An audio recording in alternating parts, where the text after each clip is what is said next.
In this episode, I'm flying solo as I reveal ways to manage perimenopausal and menopausal symptoms.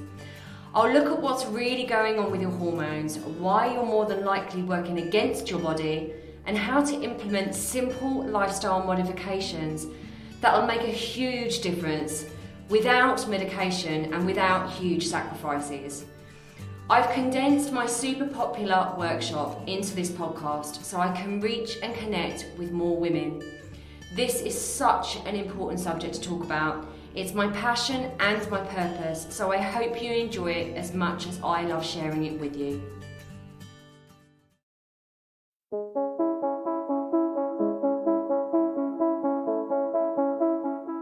Hi, I'm James Davis. And I'm Claire Davis. We're the Midlife Mentors, here to lift the lid on how to achieve health and happiness. The balanced, no-nonsense way.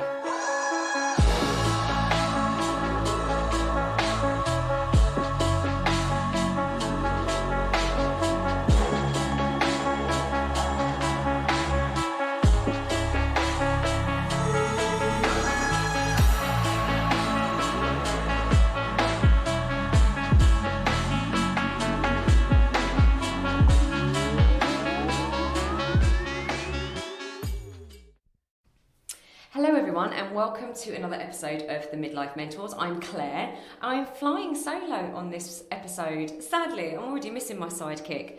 I'm doing this solo because I really wanted to do a podcast version of my workshop that I've run a few times now, Managing the Perimenopause and Menopause. Now I wanted to do a podcast version because not everyone can make the live Zoom versions of the workshop that I do. I love doing them live. I keep saying, I'm not going to do another one live, but I keep on doing them because I just really enjoy meeting you all and answering your questions in person. So anyway, I thought I would do a podcast version of this because then you can listen to it anywhere and it's out there all the time. These workshops that I do, they start for a certain amount of time and then I take them down after about 72 hours, whereas this one is out and about in the public and you can access it anytime. So it was really important to do this. Anyway, so the reason I do this workshop as well is just because I've worked with hundreds of midlife women now and I see the same common mistakes, I've seen the same common frustrations, common problems, and you know, it is a time in our life, plus 40, where we're going through a phenomenal amount of changes. You know, it's a lot of it is obviously to do with the physiological changes that are happening in our body, our hormones, but also going through a shift in that time of our life. You know, we are called Generation X, us lot, but we should also be called Generation Squeezed. I mean, we are at max capacity with the amount of pressures that we have on us. You've got to think, our generation at the moment, you know, we might have young children or teenage children, we might have aging parents, we've got the worries and the concerns of, you know, holding our relationships together, albeit that friendships, socialising, romantic relationships, you know, looking after our homes, making sure that our careers are all set. It is exhausting, and a lot of the time we look like we should have it all together, and in fact sometimes, you know, we get to this point in our life and we're like, okay, I've got the things that I wanted, why aren't I happy? And you know, this is a lot to do with what's going on with our bodies hormonally during the perimenopause and menopause. And I just want to bring people together and connect women and make us feel less alone, because we've got things like brain fog, we've got low mood, we've got weight gain, we've got sleepless nights, you know, can't concentrate, and our body's just not playing ball. We feel really disconnected with our body at this time of our life, or we can do. But also, sometimes people talk about it in a really negative way, and I know that it's a really difficult time in our lives. I'm experiencing perimenopausal symptoms at the moment. You know, our periods might be all over the place, or heavy or painful. Or they might be stopping altogether. But you know, our body we can feel quite disconnected from our body and ourselves, and we just don't know why. We're very confused. We tend to blame ourselves, don't we, us women? Really blame ourselves, and you know, we're doubling down on the things we used to do and they're just not working. You know, why aren't they working? I'm so frustrated, I'm so stupid, I haven't got the willpower, I keep going, you know, whether we're craving things. I'm going to explain in this podcast why these things are going on. So awareness precedes change. You cannot change anything that you don't understand. You have to have awareness, and that also breeds compassion. So what I'm going to do, I'm going to be touching on ways to how to reclaim your body, mind and life, and finally feel comfortable in your own skin at midlife, but perimenopause and menopause without making massive sacrifices. So, the biggest challenges that I understand from women that have gone through perimenopause and menopause is this increased belly fat, lack of energy and vitality, mood swings, hot flashes, actually a loss of strength, potential injuries, an increase in hunger and sugar cravings. And like I alluded to, all the things that we were doing, diet, exercise, all that kind of stuff just isn't working anymore. So that's because there's a whole melting pot of hormonal changes going on in our body. We've got these are the hormones that are really changing for us at midlife. Estrogen and progesterone are sex hormones. Testosterone, yes, we have testosterone as well. That's decreasing. That ends up actually depleting completely. HGH, which is human growth hormone, cortisol, leptin, and insulin. So these are the main hormones that I talk about in my workshop. These are the main hormones that I want to create awareness around because they are a melting pot and they all impact each other. There's also more than just the hormones going on. Women have approximately 6 to 11% more body fat than men, for obvious reasons, reproductive reasons. We also have a decreasing muscle mass as we age, right? So muscle is metabolically active. So when our muscle mass reduces, our metabolic rate reduces as well. So what happens is a lot of the time we're eating the same thing, but because we're losing muscle mass as we age, we're in a calorie surplus and our metabolic rate isn't as high as it used to be. So we need to adjust, either through exercise, which obviously I'm an advocate for, exercise and diet. We need two sides of the coin here. Women just simply aren't prepared. This is what I say, I've kind of said this, awareness is absolutely essential to be kind to ourselves. This is still a taboo subject. I'm so excited that more people are doing this and talking about this. I'm so excited that there's more awareness from employers as well. There's so much good stuff being done for women now, but we're very far away from it being kind of an acceptable thing to talk about, and a lot of us can feel really, really alone at this time. And I'm here to hopefully share my knowledge and I suppose make us feel more connected and more able and vulnerable to share some of the things that are going on for us. So let's start with estrogen and progesterone. That's in decline.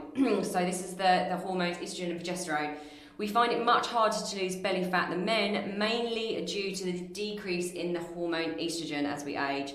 A drop in estrogen has been shown to impact fat distribution as well. So it's making it more focused around the belly area than the hips and thighs. So that's some scientific research around estrogen. It actually has been shown to impact where the fat is distributed in the body. So as it drops, it makes it more focused around the belly area than the hips and thighs. I'm only touching on this, by the way. This is a whistle-stop tour. I could literally talk about this for hours and hours and hours. I could talk about each hormone in itself for hours and hours. I'm so passionate about this stuff.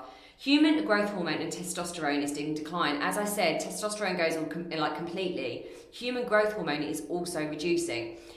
Now, these two hormones are important for cell and tissue regeneration. They're important for energy and libido, and the promotion of the utilization of fat. We need deep sleep to get it. Right, so when our progesterone is dropping, that disturbs our sleep patterns, and actually about 75% in one study, 75% of women said that was the most brutal part of perimenopause and menopause, was the fact that they were getting so little sleep. And I'll talk to you about how that impacts cortisol as well, and then how that influences insulin and how that makes you crave sugary, starchy food. But you need deep sleep to get human growth hormone and testosterone. So obviously we're going to really struggle with that, right? So lower levels of this lead to increased belly fat, lower libido, lower energy, lower muscle mass, and lower bone mass. So, osteoporosis is a big thing for women, and supplementation around that is really recommended, but also that lowering of our muscle mass. And I'm going to give you lifestyle strategies of lifestyle modifications of how to help with all of this, by the way. So lifestyle modifications without medication. I'm not saying don't go on medication, by the way. I like to offer women an opportunity to understand lifestyle factors they can make easily that can really help with perimenopausal or menopausal symptoms. So, the other one is cortisol, your stress hormone. This is on the increase. So here's the thing I see a lot of women doing. They are actually doubling down on their training. They're doing too much exercise and the wrong kind of exercise. This puts a massive strain on the central nervous system, raising cortisol. Cortisol makes you hold on to belly fat. Well, fat, particularly around the belly area, right? So a lot of the time, you're doing more and more and more to try and lose that belly fat, but actually you're doing the complete opposite. You're working against your body, against your hormones. Cortisol also makes you crave starchy food. That's because a majority of your serotonin, your happy hormone, is created in the gut, not in the brain. So serotonin obviously makes you feel happy. So you crave starchy food in order to increase that serotonin. So that's all created in the gut. So you're craving starchy food, which kicks in something called tryptophan, which helps in the production of serotonin. So again, you thinking, oh, I've got no willpower, I'm eating this carby food, I'm really, really craving this, I'm bad, why can't I just do this, that and that? Please be compassionate with yourself. This is all because of these hormones, a melting pot of hormones that are interplaying with each other. So cortisol is also a chief culprit in the decline of your sex hormone. It actually robs your body of DHEA, and it's actually, here's the thing, cortisol and estrogen, your sex hormone, is made from the same mother hormone, progesterone. So when you're stressed, it's all going over to the cortisol, it's a layman's terms, but it's all going over to the cortisol branch rather than to your sex hormone. So obviously, you're going to have a decline of your libido. You're going to feel less energized as well. And it's going to cause your blood sugar to rise. So cortisol causes your blood sugar level to rise, and I'm going to tell you why that's a problem again in a minute. So as a result, you're going to be putting on weight around the belly area, you're going to be craving that starchy food, and you're going to raise your blood sugar.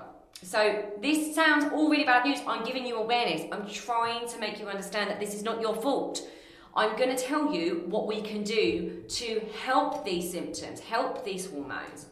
The next one is insulin. You're becoming more resistant. What does that mean? Becoming insulin resistant means your body's less able to process the sugars in the blood system.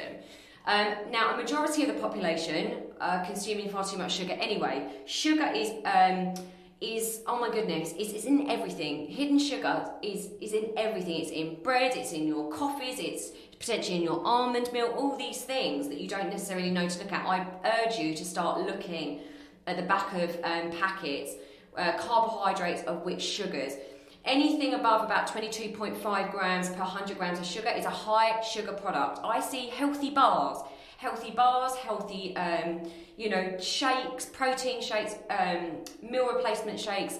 They are loaded with sugar. And here's the thing. If you're becoming more insulin resistant anyway, loading your blood with loads more sugar is incredibly bad for you, because it means that you are more prone to laying down belly fat, let alone all the other things I'm going to talk about. You cannot have too much sugar in your diet. You really, really need to be looking at that. So that's also high GI carbs as well. I'm talking like white pasta, white bread, white rice, all these things. We need to moderate this. I'm not saying cut out carbs altogether. Carbs are not the enemy, okay? They are essential for brain function. They're essential for your body. I am not a fan of keto at all, but we need to reduce those unhealthy carbs in our diet.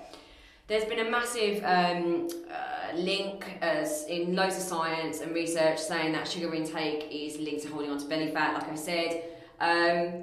It also exacerbates hot flashes and brain fog and increases our chance of diabetes, of course, breast cancer, heart disease and depression.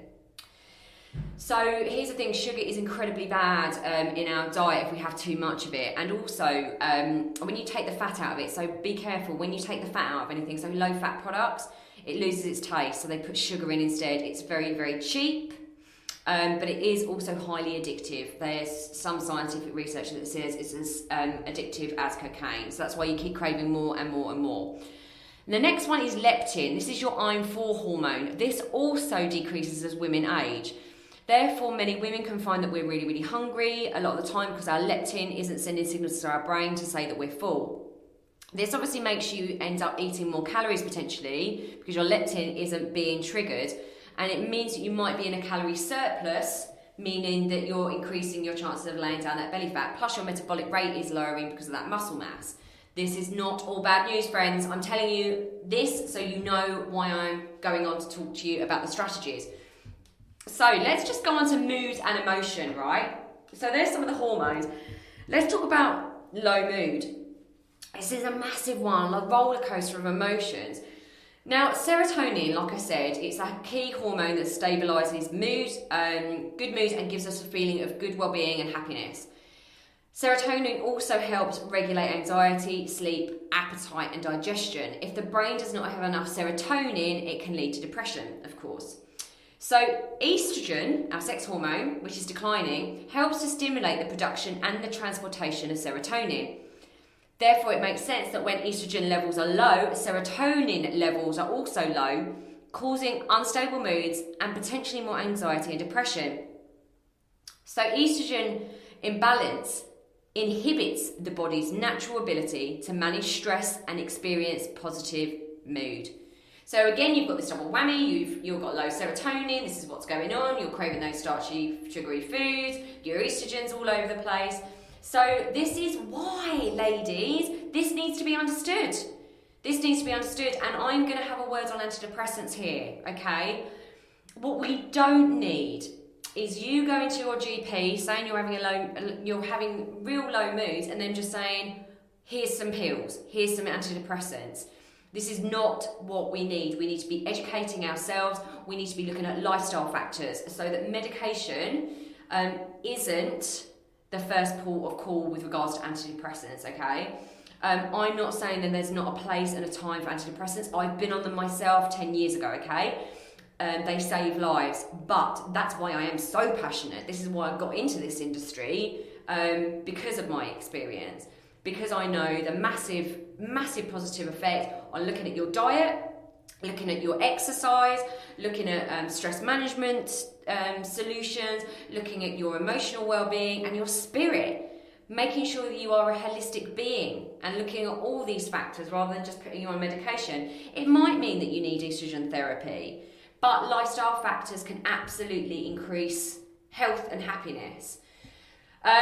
So just a word on supplements. Some of the things that I do recommend are B6 and B12 for serotonin, the mood swings, hot flashes, magnesium for sleep, calcium for your bones, vitamin D for mood and bone health, and obviously vitamin C for your immune system. Now, how to future-proof your body at perimenopause and menopause. Here's Claire's 6 top tips. Cut down on the sugar. For goodness sake, please start making yourself aware of the sugar for all the reasons I have said, okay? It's going to make you hold on to belly fat. It's going to cause potentially low mood. It's going to impair the immune system and lead to certain health problems later on. So please cut down on the sugar, and I do mean booze as well. Really big, I call it the wine waste, the midlife wine waste, right?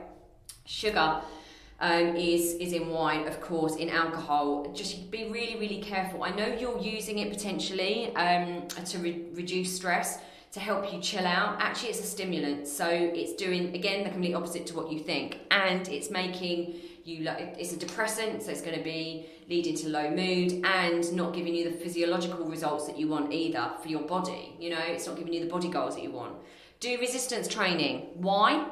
I want all women to be doing resistance training, weight training, and I do not mean pumping iron at the gym. I mean using your body weight. I mean using kettlebells, bands. This is how we get amazing results for our clients. They all work out at home because that's what's happened in the world, right? With lockdowns. I want you to do resistance training because we're losing muscle mass. So we need to build up that muscle mass, which is metabolically active, and that will raise our metabolic rate, okay? Not only that, but it will create a leaner physique. Cardio alone will never change your shape. Ever, ever, ever. And it will help with your bone density. It will increase your bone density. You must do resistance training. Bands, kettlebells, please do it. It just means a couple of full body workouts a week. Eat more protein. Why? eat protein for every meal because it triggers that hormone leptin, I'm full. So making sure you have good quality protein. If you are vegan or vegetarian, make sure that you are having protein shakes, but good quality protein shakes that don't have loads of sugar in them, lots of nasties, all those sorts of things. Be really, really careful, but please try not to use shakes as a replacement. They're a supplement. Okay, so try and get your, pulses, turkey, fish, all that kind of stuff, nuts and seeds and things. Don't overdo it. This is the next one. Don't overdo it, because you will stress out the central nervous system, raise that cortisol, and give yourself this whole trigger of other problems with other hormones interplay with each other. You're also going to be more prone to injury if you keep overdoing it. So making sure you have the right adequate rest, that you are doing the right kind of exercise and movement for your body, and making sure that you do have resistance training in it. Listen, we're gonna have a podcast episode coming out really soon, which is all around. Well, it's an interview with a microbiologist around glycan. So it's a lady from Glycan Age, and they're looking at the age of the immune system, which is basically looking at the biological age of our body. And one of the things, everyone is individual, everyone is different, obviously. That's one of the things that they really, really found out, but they're looking at these glycans in the body. And one of the things they did find out, as a general rule of thumb of the hundreds of thousands of people that they've worked with and tested, is that short bursts of training, of cardio training, is actually a really, really good way, as a rule of thumb, to bring your biological age down, that immune system age down from the glycans. So it's really, really fascinating stuff. That's going to be coming out in a couple of weeks, but that's how we help our clients not to overstress the central nervous system. It's a mix of high intensity interval training, and when I say HIIT, I mean for your level, right? People get scared when I say HIIT. It's for your level. So you're going as hard as you can at your level. And you just build up over time. And I tell you, this is a game changer. It blasts through body fat. If you can do it fasted, even better. It's a game changer for our clients. You get it done quickly, 15 to 20 minutes, do some resistance training as well. Your body shape will change. You basically become a fat burning machine. It's amazing. Instead of doing those long steady state cardios. Manage your stress levels. This is the next one, okay? I'm a stress management consultant. This is a massive passion of mine. I used to go into businesses and teach this stuff. There are tools and techniques you can use straight away to manage stress, to bring that cortisol level down, okay? It's a no-brainer that we need to do this in order to live a healthier, happier life. I say this over and over again, stress is the silent killer. Sorry to be dramatic, but I can say this because my brother, my lovely brother, who's only a few years older than me, has MS. And I researched is out there to suggest that stress is a massive factor on the onset of MS. We're so used to being at this constant hum of stress in our life, just this constant hum, it's become normal. And actually, we kind of think we're more valuable when we're on the run all the time, oh, I'm busy doing this, I'm busy doing it, like we've got a badge of honour that we're really, really busy and stressed and packing loads into our life. It's really not, because you don't know what's going on physiologically because of that stress. Only when, a lot of the time, people don't know they're that stressed until the body kicks back. Don't wait for that to happen. Don't wait for burnout. Start learning stress management techniques. This is what we teach our clients on our program. And ditch the diets, please. Ditch the diets. Your body can no longer handle these faddy diets. I've just been emailed by someone saying that she's been on and off an 800 calorie a day calorie controlled diet. I'm like, oh my goodness, please come to me. I beg you, let me show you what you can do with a balanced diet and how your body will respond. It needs fueling, it needs love. You cannot carry on doing this. I was the queen of diets, so I know. I did every diet under the sun. I messed up my gut bacteria, my gut health, my metabolic rate crashed. It's awful. You cannot keep doing this to yourself, because you are just kicking the can down the road, and your body will kick back. And you're also, every time you go on a calorie deficit too low, you're lowering your metabolic rate. Your body basically goes into starvation mode. So it lowers the rate at which it's burning energy, because it doesn't think it's going to get any more because you're eating so little. So it conserves it. So your baseline is lower, that when you go back, because it's so restrictive, you go back to eating normally, your metabolic rate is so low that you're now in a calorie surplus, massive calorie surplus, and your metabolic rate isn't high enough. So please, if you might take one thing away, you can't keep doing the diets. So finally, I just wanted to say a word on the fact that we are holistic beings. We are mind, body and soul. Balance is in the middle. I can say this because I have been all about the body. I've just, beasted my body, got really, really unwell, and nothing to do with my mental well-being, my success strategies, or my soulful aligned stuff, the truth of who I am, all out of whack. Conversely, I did all the soul stuff, soul searching, meditation, going to all these retreats, doing all this soul searching stuff, but then not looking after my body. And it was in bits. I was drinking too much alcohol, and I was just ruining my body with all these different fads and diets and things. You need to be in balance. You cannot look at one of them in isolation. They need to be looked at in total so that you are healthy and happy from the inside out.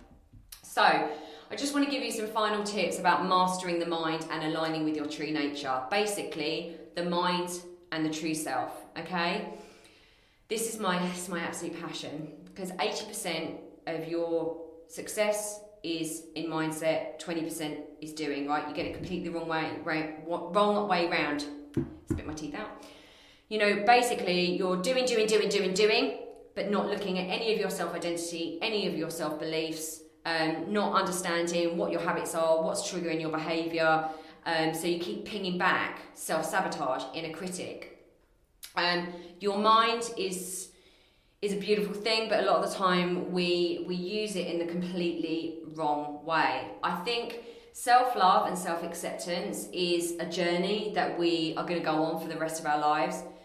But if we are able to move into a place of more self-love, more self-gratitude, more self-acceptance, that self-sabotaging behaviour, the all or nothing approach, the inner critic, it doesn't have so much hold and power over your life anymore, because actually you are just more grounded in your sense of self. It's self-actualization, right? It's the highest form of our human needs. We want to know who we are. We want to be seen. We want to be heard. We want to be loved. We want to love ourselves. We want to discover the truest nature of ourselves. That's why we're here. We're here to expand and grow and understand ourselves. We think that we want things to make ourselves happy.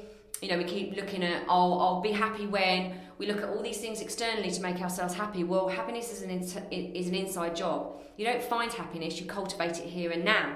And if you're waiting to be happy until then, and then, you'll never ever be happy, because you're still taking yourself and your mindset and the way you think with you. So another thing I just always say, apparently 90% of our thoughts are the same as the day before. So we're sitting in the present moment going, okay, why is my life like this? I hate my life, blah, blah, blah. Well, it's because you're thinking the same thoughts as the day before. So you're going to get the same outcome. If you're thinking the same thoughts, you're going to be in the same position over and over again. And also, that's mapping out your future. If you don't change your thoughts, you can't change your life. So you need to change the internal stuff. 80% of the work is internal. This is why James and I do this stuff with our clients. It is the essential piece of the puzzle. Nutrition, exercise, it's great. But the reason our program is unbelievably life transforming, I can say that with the total hand on my heart and bigging it up, because it really is that life transforming. We get to look at all this internal stuff. We get you to do gratitude. This is another thing. Gratitude is one of the most powerful things that you can ever do. Gratitude for what you have now. Not what you don't have, what you have now. The more you focus on what you have in your life now that you are grateful for, the more you will see, the more it will flourish. An attitude of gratitude needs to be cultivated. You need to look at it every single day. It's one of the things I wake up, 3 things I'm grateful for. I look every day, all day, for things I'm grateful for, rather than the things I don't have. Connect and give. I do this because connecting and giving makes me feel amazing. It releases oxytocin. It makes me feel so good. So go out and give. Please don't be limited with your love and your passion. Boundaries, yes, but go out and give and see how you feel. Connect with people. It's hardwired in our human brain to connect and give. We are tribal beings. We like to be with people. This is why it's been so hard over the last year. We like to be with people. Positive statements to your body is listening to everything you say. So there's that monkey mind, that inner critic that sits on your shoulder all the time. Be aware of what it's saying to you. Start being aware, because we need to reprogram the mind. Some of the stuff it's saying is good, but a majority of it is saying bad things, okay? And that's why you're getting stuck in a rut. So these are all the things that are internally going to change. This is all stuff that has an impact on your stress levels, right? So your cortisol, so this all goes back, this might sound like woo-woo stuff, but it's not, it's neuroscience, and it also has an impact on the hormones you're experiencing at perimenopause and menopause, ladies. This is why I'm telling you this. You have to learn how to ground yourself, have to learn how to accept where you're at, understand how to bring yourself into that connected state with your body, your mind, and your soul. So positive statements: I am amazing, I am doing a great job, I am so capable of change, I am overcoming all my limiting beliefs, I am doing great every day, I am enough, I've always been enough. Those sorts of things. Feed your senses. Be careful what you are feeding your senses, not just in your mouth. I'm saying your eyes and your ears. Be careful what you're feeding yourself. Protect yourself. Don't get up in the morning between waking up and being completely conscious. There's a state called theta state. Your brain is primed for suggestion, so make those suggestions good. Don't switch on your social media, don't switch on your email, don't switch on the news. Connect with yourself, set an intention for the day, be grateful, set that gratitude. What are your values for the day? What do you want to be? Who do you want to be for this day? Stop giving your power away. Ground yourself, first of all, and be careful throughout the day what you are listening to. Stop listening to depressing EastEnders, watching depressing. Be careful, because it's going in subliminally. Future pace. Imagine the best possible outcome. We're hardwired to always think of the things that we should be scared of, right? Because that's how we survived. Our ancestors survived by being fearful on the plains of Africa what was going on, of course. But we don't need that high. The risk isn't as great for us anymore. We're afraid of taking risks. I say, when we're younger, we play to win. When we're middle-aged, we play not to lose. Future pace, the best possible outcome. Start thinking of what great things could happen, rather than using your beautiful imagination to really overemphasize what could go wrong. Just keep saying, I am releasing worry. Today I release worry. Future pace, I see the best possible outcome for today. Imagine, I do a lot of future pacing, lots of future self stuff in our program as well. So a lot of mindset stuff, taking you to meet your future self, blah, blah, blah. And quit the comparison. Stop comparing ourselves. Stop comparing yourself to the highlight reels of everyone else on social media. It doesn't matter. At the end of your life, the only thing that will matter is how much you loved, how much you had fun, how much you were playful, how much you lived in a line with your true nature. Your true nature. Stay in your own lane. Stay in your own lane. What do you want to be? What's your legacy? What can only you do? You came here with your own gifts. No, there's never going to be another one of you. This is not a dress rehearsal. You have to understand that you are here for a reason. And you know that you're here for a reason. And it's time that you step into that powerful self. Find your voice. It's safe for you to have that voice. It's safe for you to find that power, and stop comparing yourself to other people, because no one can do what you want to do in the way that you do it. And we're just seeing highlight reels anyway. So I hope that was helpful, guys and girls. Well, guys, if you are listening to this and you've got to the end of this, hats off to you, friends, because hopefully it will help you understand your ladies a little bit better. I think it's amazing that more guys are talking about this. James loves to talk about this too. I'm very, very proud of him that he is so open. I think he makes women feel very, very safe as well to talk about this stuff in front of him. And I think, the more we can do that, the safer we feel. Especially in front of guys as well, but connecting together as women is a beautiful thing. James is actually going to be doing a workshop on the andropause, which is the male menopause, basically. Not many people talk about that either. It's going to be phenomenal. So if you've got a partner or male friends or anything that you think might really find that helpful, the midlife crisis thing, it is a real thing, but a lot of it's driven by physiology. So James will be doing that soon. I just wanted to finish off basically with some affirmations to really help you leave this podcast with a really, really grounded, beautiful sense of your potential and your truth and your power. So I'm just going to go through these affirmations. If you're listening to this, I just want you to listen to my voice. And this is the stuff that we teach clients to do to reprogram that negative chitter chatter. And I want you to listen to these now and repeat themselves in your own mind. I choose to believe that I am enough and that where I am is enough. Today I feel safe in my body. I accept myself exactly as I am. I am capable of creating enormous change in my body, my life, my relationships. Today I consciously let go of worry. I become calm and confident and remember all the times that things have worked out for me. I belong here. I have a right to be here. I am safe to find my voice and I am safe to speak my truth. I reclaim my power now. I am a lovable person. I am balanced. I make good choices for my body, for my mind, and for my life. I find it easy to be consistent because I now respect myself. I expand into more joy, more peace, and more love. I commit to starting every day with this truth about me. I am enough. I am lovable. I am important. Today I notice the things that make me happy and I give thanks. All is well. It is done.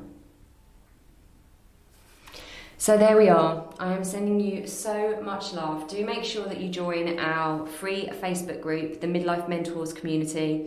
Make sure you check out our YouTube channel, the Midlife Mentors. And the links are always in the show notes to this Facebook group and YouTube. But also, just do go onto our website if you want to check out a little bit more about what we do and how we help midlifers, perimenopausal, menopausal women really reclaim control of their life, their body and their minds, and become more excited about the future again. You know, that's what it's all about, fulfilling our potential, getting to know ourselves, and you know, time is the one thing that we don't get back. So I just really urge you to do what you can to really make this a beautiful, beautiful life for yourself. I'm sending you so much love. Thank you for just listening to my voice. I miss my sidekick. And please let me know what you thought about this episode. Email me at claire@themidlifementors.com. That's Claire with an I and an E at themidlifementors.com. I'd love to know what's going on for you. This is my passion, my purpose, and I'm right here for you. Sending lots of love. Mwah.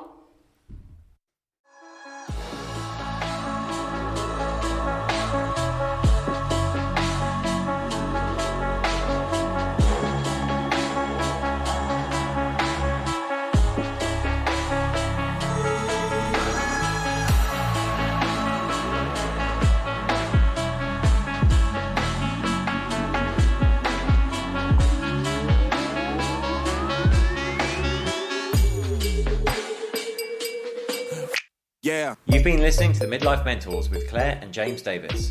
We'd love to hear from you. So drop us a line at info@themidlifementors.com with any questions or topic suggestions. And make sure you join us on our Facebook page and YouTube channel. You can find us under the Midlife Mentors. Yeah.